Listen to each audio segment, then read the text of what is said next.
Assalamualaikum teman-teman.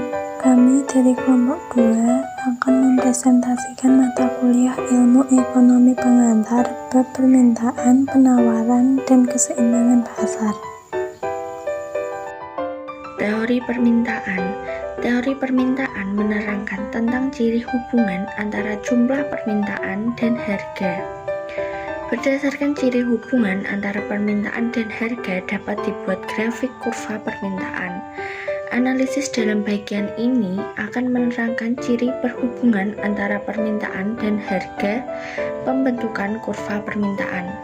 Fungsi permintaan dalam ilmu ekonomi adalah sebuah fungsi yang menunjukkan hubungan antara harga barang dengan jumlah barang yang diminta oleh masyarakat.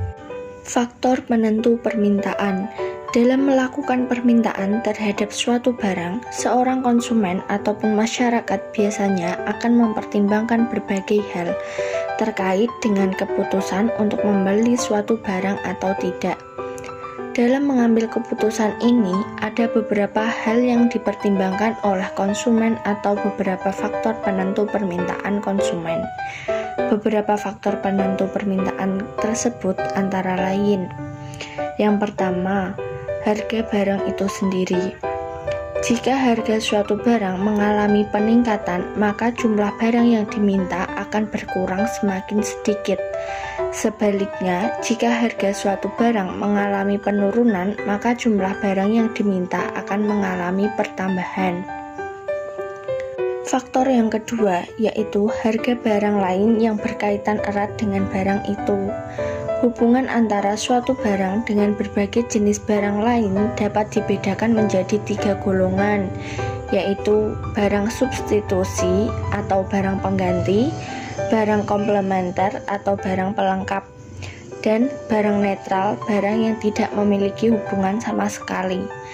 Jika harga suatu barang naik, maka permintaan terhadap barang tersebut akan turun, dan sebaliknya, jumlah barang yang diminta terhadap barang substitusi akan mengalami peningkatan.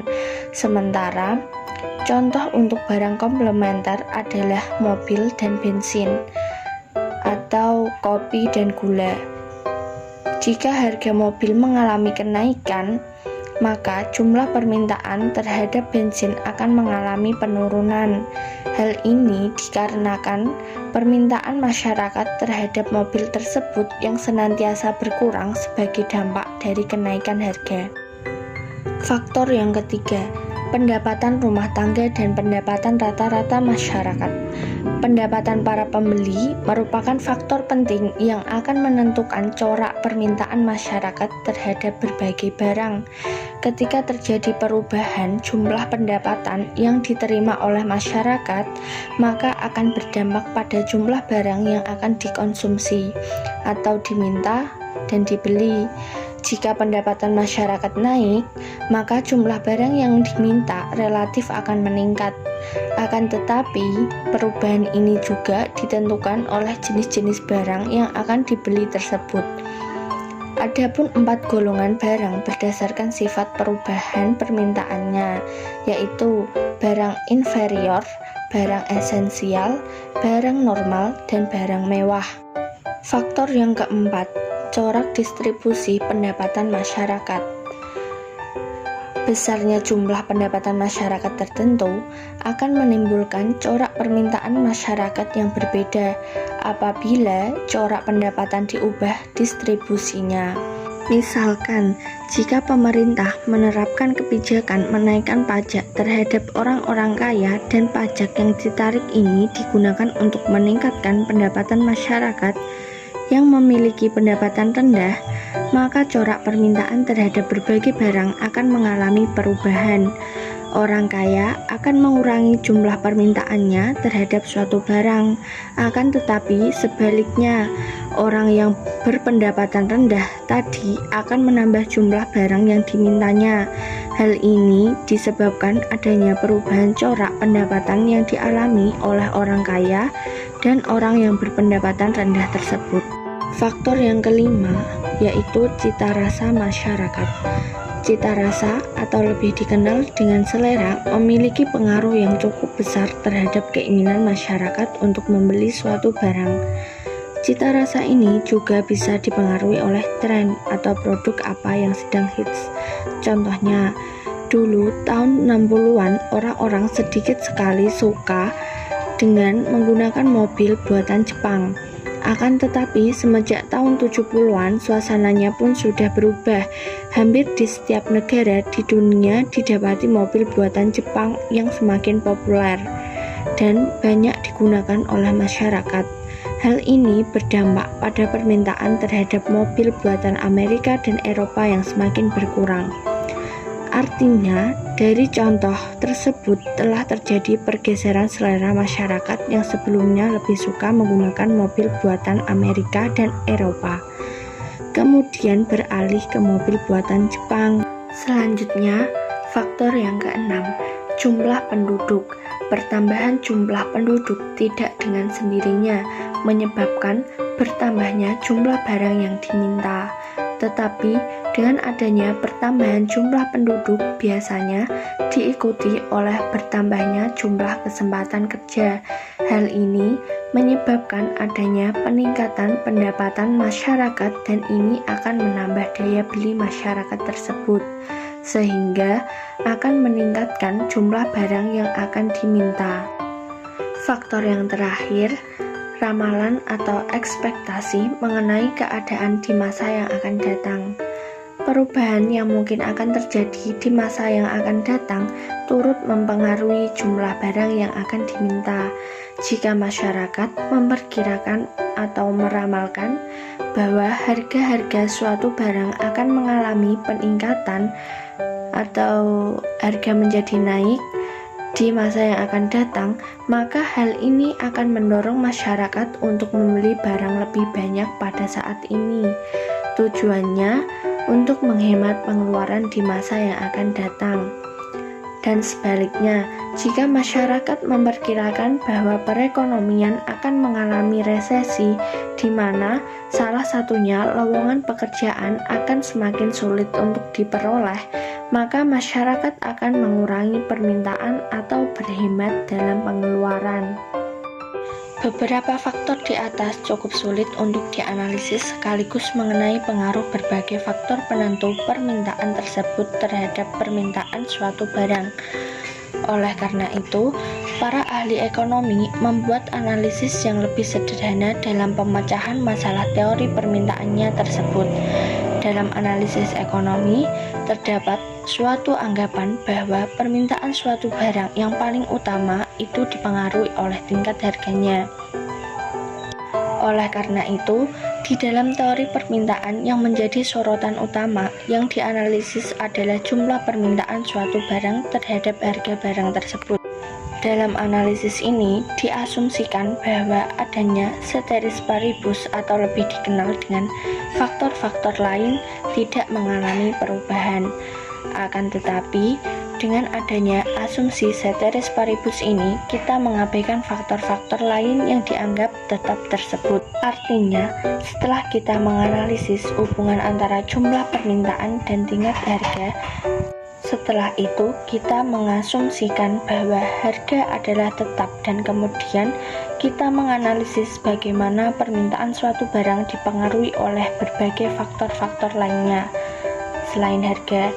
Oleh karena itu, dengan contoh tersebut kita akan mengetahui bagaimana permintaan suatu barang akan berubah apabila misalnya cita rasa atau selera, pendapatan atau harga barang-barang substitusi yang mengalami perubahan. Apakah permintaan terhadap barang tersebut akan mengalami perubahan? Ya, tentu. Jelas permintaan terhadap barang tersebut akan mengalami perubahan, bisa naik dan juga bisa turun. Misalkan, jika pendapatan masyarakat meningkat, maka masyarakat tersebut cenderung akan menambah konsumsinya terhadap suatu barang, misalnya pakaian dan lain sebagainya.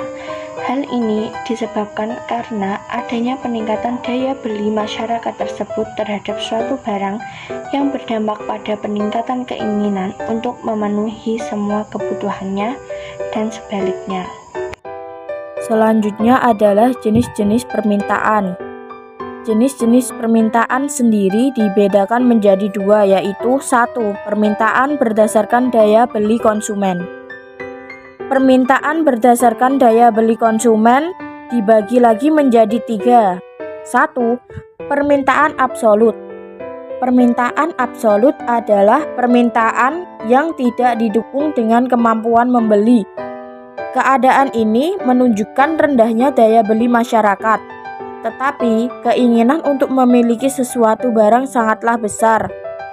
Situasi yang demikian ini merupakan peluang besar bagi pengusaha yang menawarkan penjualan barang dengan sistem kredit atau angsuran. 2. Permintaan potensial. Permintaan potensial adalah permintaan yang disertai dengan kemampuan membeli tetapi belum terjadi transaksi. Dalam hal ini, permintaan potensial menunjukkan hasrat atau keinginan seseorang atau masyarakat yang memiliki kemampuan untuk membeli suatu barang. Misalnya, orang-orang kaya yang menghadiri penawaran suatu produk baru, mereka memiliki kemampuan sekaligus keinginan untuk memiliki barang yang ditawarkan, tetapi belum melakukan transaksi pembelian. 3. Permintaan efektif. Permintaan efektif adalah permintaan yang disertai daya beli dan sudah dilaksanakan. Dalam hal ini menunjukkan kemampuan seseorang atau masyarakat untuk membeli barang atau jasa secara langsung melakukan transaksi. Permintaan efektif ini dapat diketahui dari tinggi rendahnya hasil penjualan barang atau jasa. 2. Permintaan berdasarkan jumlah konsumen. Permintaan berdasarkan jumlah konsumen dibagi menjadi 2. 1. Permintaan individu atau perorangan. Permintaan individu atau perorangan adalah permintaan terhadap sejumlah barang di pasar pada waktu dan harga tertentu yang dilakukan oleh individu tertentu. Permintaan individual menggambarkan banyak sedikitnya barang tertentu dalam waktu tertentu yang dibutuhkan seseorang. Kebutuhan setiap orang yang tidak sama mengakibatkan permintaan individual terhadap suatu barang tidaklah sama. Misalnya, Ardi setiap hari memerlukan 2 liter premium, sedangkan Lukman memerlukan 5 liter premium. 2. Permintaan pasar. Permintaan pasar adalah permintaan terhadap suatu barang di pasar pada waktu dan harga tertentu yang dilakukan oleh sekelompok konsumen. Permintaan pasar menunjukkan banyak sedikitnya orang yang memerlukan barang yang sama dalam waktu yang sama. Misalnya, perhitungan banyaknya premium yang terjual di suatu SPBU setiap harinya menunjukkan permintaan pasar terhadap premium. Materi yang selanjutnya yaitu kurva permintaan. Kurva permintaan merupakan grafik yang menggambarkan hubungan antara harga dengan jumlah komoditas yang ingin dan dapat dibeli konsumen. Kurva ini digunakan untuk memperkirakan perilaku dalam pasar kompetitif dan seringkali digabung dengan kurva penawaran untuk memperkirakan titik equilibrium, yaitu saat jumlah penawaran dan permintaan sama.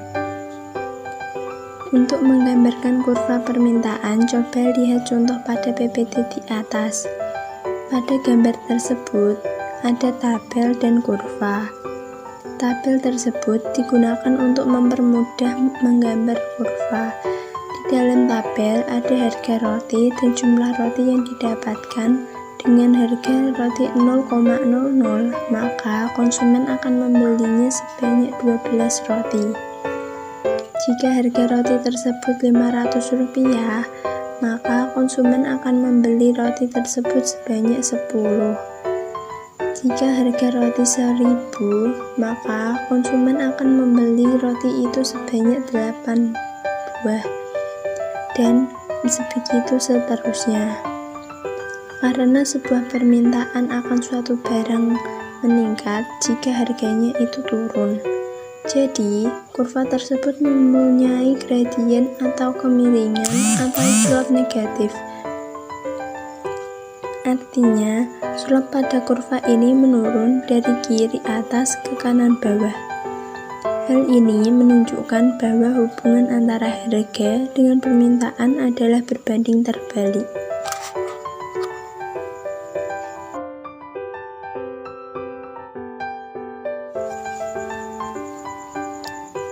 Kurva permintaan juga bisa mengalami pergerakan dan pergeseran. Pergerakan kurva permintaan berlaku apabila harga barang yang diminta menjadi semakin tinggi atau semakin menurun. Sedangkan pergeseran kurva permintaan akan bergerak ke kanan atau ke kiri apabila terjadi perubahan permintaan yang ditimbulkan oleh faktor bukan harga. Gambar tersebut adalah contoh pergeseran kurva permintaan. Jika kalian mau melihat contoh pergerakan kurva permintaan, kalian bisa melihat buku Mikroekonomi Teori Pengantar karangan Sadono Sukirno edisi ketiga halaman 83. Materi selanjutnya adalah teori penawaran. Penawaran dapat diartikan sebagai banyaknya barang atau jasa yang tersedia dan dapat ditawarkan oleh produsen kepada konsumen pada setiap tingkat harga selama periode waktu tertentu. Jadi bisa dikatakan pelaku penawaran ini merupakan pihak produsen atau penjual. Fungsi penawaran. Fungsi penawaran adalah suatu fungsi yang menunjukkan hubungan antara harga barang atau jasa yang ada di pasar dengan kuantitas penawaran yang ditawarkan oleh seorang produsen. Fungsi ini berbentuk persamaan matematika yang didapatkan dari dua atau lebih data yang memperlihatkan banyak barang yang ditawarkan dengan harga barang tersebut pada suatu waktu. Fungsi penawaran digunakan oleh produsen dengan tujuan untuk menganalisa kemungkinan-kemungkinan banyaknya barang yang akan diproduksi dan menyusun strategi pemasaran. Fungsi penawaran mengikuti hukum penawaran. Bila harga barang naik, dengan asumsi ceteris paribus atau faktor-faktor lain dianggap tetap, maka jumlah harga yang ditawarkan akan naik. Dan sebaliknya, apabila harga barang menurun, jumlah barang yang ditawarkan juga menurun. Jadi, dalam fungsi penawaran antara harga barang dan jumlah barang yang ditawarkan oleh produsen memiliki hubungan positif. Karenanya, gradien dari fungsi penawaran selalu positif. Faktor-faktor yang mempengaruhi penawaran yaitu, yang pertama harga. Jika harga barang semakin tinggi, tentu jumlah penawaran juga akan tinggi. Harga tinggi membuat produsen berambisi untuk memperbanyak produksi barang, sehingga dapat menjual lebih banyak barang. Sedangkan semakin rendah harga barang, maka produsen akan semakin sedikit memproduksinya. Yang kedua, harga dan ketersediaan barang sejenis sebagai pengganti. Pada kondisi real di masyarakat, terdapat persaingan antar barang yang sejenis atau pengganti, yaitu antara satu produk dengan produk yang lain dalam memenuhi kebutuhan. Hal ini akan berdampak pada persaingan di dalam penawaran suatu barang. 3. Biaya produksi. Faktor-faktor yang memengaruhi penawaran berikutnya adalah biaya produksi. Jika biaya produksi mengalami kenaikan, maka harga barang akan cenderung naik. Hal ini disebabkan karena produsen cenderung mengurangi jumlah produksi. Akibatnya, jumlah penawaran pun akan berkurang. Begitu pula sebaliknya. Keempat, kemajuan teknologi. Jumlah barang yang tersedia juga sangat dipengaruhi oleh kemajuan teknologi. Dengan teknologi yang modern, maka produsen lebih mudah dalam menghasilkan produknya, baik dalam bentuk barang atau jasa. Mesin modern juga akan menurunkan biaya produksi sehingga memudahkan produsen dalam menjual barang dalam jumlah yang relatif banyak. Kelima, tujuan perusahaan. Pada perusahaan yang bertujuan mencari keuntungan sebesar-besarnya atau profit oriented, perusahaan tersebut akan menjual produknya dengan margin keuntungan yang besar, sehingga harga jual menjadi tinggi. Yang keenam, prediksi atau perkiraan harga di masa depan. Ketika harga jual naik di masa mendatang, perusahaan akan mempersiapkan diri dengan memperbanyak output produksi, dengan harapan bisa menawarkan atau menjual lebih banyak barang ketika harga naik. Jika perusahaan ingin produknya laris dengan menguasai pasar, maka perusahaan menetapkan harga yang rendah dengan tingkat keuntungan yang rendah, sehingga harga jual akan rendah untuk menarik minat konsumen. 7. Muncul produsen baru. Jumlah barang yang tersedia di pasar juga dipengaruhi oleh munculnya produsen baru, di mana beberapa perusahaan akan memproduksi barang yang sama, sehingga stok yang ada di pasar akan menjadi semakin banyak. Hal tersebut juga berlaku sebaliknya. Apabila ada produsen yang menarik diri dari persaingan pasar, maka jumlah produk akan berkurang. 8. Kebijakan pemerintah. Yang pertama, pajak. Asumsi bahwa pajak menjadi beban penjual dan mengurangi laba, maka semakin besar pajak, jumlah barang yang ditawarkan akan menurun. Begitu pula sebaliknya. Yang kedua, subsidi. Mampu mengurangi biaya produksi sehingga menjadi pengurang harga yang ditawarkan dan menambah laba. Karena itu, semakin besar subsidi, jumlah barang yang ditawarkan akan bertambah. Materi selanjutnya yaitu kurva penawaran. Kurva penawaran adalah suatu kurva yang menunjukkan hubungan di antara harga suatu barang tertentu dengan jumlah barang yang ditawarkan. Pada umumnya, kurva penawaran menaik dari kiri bawah ke kanan atas, yang berarti pergerakannya berlawanan dengan arah pergerakan kurva permintaan. Bentuk kurva penawaran bersifat seperti itu karena terdapat hubungan yang positif di antara harga dan jumlah barang yang ditawarkan. Lihatlah contoh kurva pada PPT tersebut. Di dalam contoh tersebut terdapat tabel dan kurva. Di dalam tabel tersebut ada harga roti sama jumlah roti yang akan didapatkan. Dengan harga roti Rp500, maka tidak akan mendapatkan roti sama sekali. Jika harganya 1.000, maka jumlah barang yang ditawarkan sebanyak 2 roti, dan seterusnya sesuai dengan tabel tersebut. Jadi, semakin tinggi harga barang tersebut, maka semakin banyak jumlah yang ditawarkan. Sama seperti kurva permintaan, kurva penawaran juga bisa mengalami pergeseran dan pergerakan. Perubahan pada harga akan menimbulkan gerakan sepanjang kurva penawaran. Sedangkan perubahan faktor-faktor lain di luar harga akan menimbulkan pergeseran kurva tersebut. Gambar ini adalah salah satu contoh dari pergeseran kurva penawaran.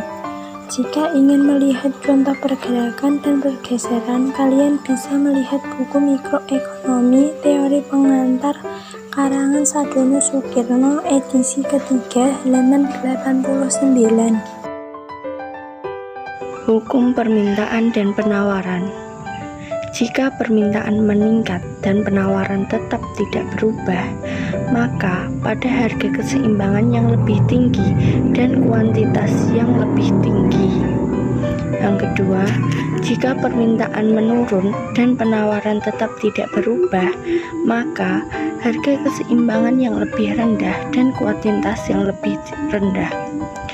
Yang ketiga, jika pasokan meningkat dan permintaan tetap tidak berubah, maka pada harga keseimbangan yang lebih rendah dan kuantitas yang lebih tinggi. Yang terakhir, jika pasokan menurun dan permintaan tetap tidak berubah, maka pada harga keseimbangan yang lebih tinggi dan kuantitas yang lebih rendah. Bagaimana penawaran dan permintaan membuat keseimbangan harga? Keseimbangan harga adalah harga di mana produsen dapat menjual semua unit yang ingin diproduksi dan pembeli dapat membeli semua unit yang diinginkan pada suatu titik waktu tertentu. Persediaan barang yang dibawa ke pasar adalah tetap. Dengan kata lain, kurva penawaran dalam kasus ini adalah garis vertikal, sedangkan kurva permintaan selalu miring ke bawah karena hukum utilitas marginal yang semakin berkurang. Perubahan permintaan atau penawaran akan menimbulkan perubahan dalam keadaan keseimbangan. Interaksi di antara permintaan dan penawaran akan menentukan keadaan keseimbangan di pasar, yaitu keadaan di mana keinginan masyarakat untuk membeli adalah sama dengan keinginan produsen barang untuk menjual barangnya. Keseimbangan ini akan menentukan tingkat harga yang berlaku di pasar dan kuantitas barang yang akan diperjualbelikan dan perlu diproduksikan. Materi selanjutnya yaitu keseimbangan pasar. Dalam dunia ekonomi, keseimbangan pasar merupakan kondisi di mana jumlah barang yang diminta sama dengan jumlah barang yang ditawarkan pada tingkat harga tertentu. Tentu proses ini menjadi sangat penting untuk menentukan apakah kurva keseimbangan akan sama atau tidak. Hal ini dapat dihitung menggunakan rumus keseimbangan pasar.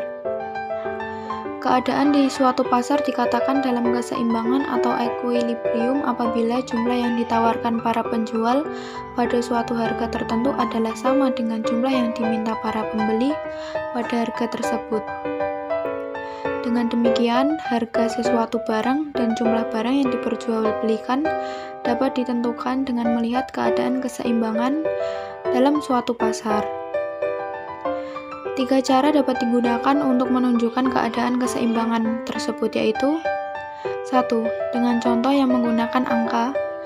2. Dengan menggunakan kurva permintaan dan penawaran. 3. Menentukannya secara matematik. Keseimbangan pasar mempunyai 2 fungsi yang sangat penting dalam pembentukannya, yaitu fungsi permintaan dan fungsi penawaran, yang sudah dijelaskan pada materi awal, yaitu teori permintaan dan penawaran. Proses terjadinya keseimbangan pasar yaitu produsen menyediakan barang sesuai permintaan, menyediakan stok barang sesuai dengan penawaran pembeli, keseimbangan permintaan, dan pengendalian harga.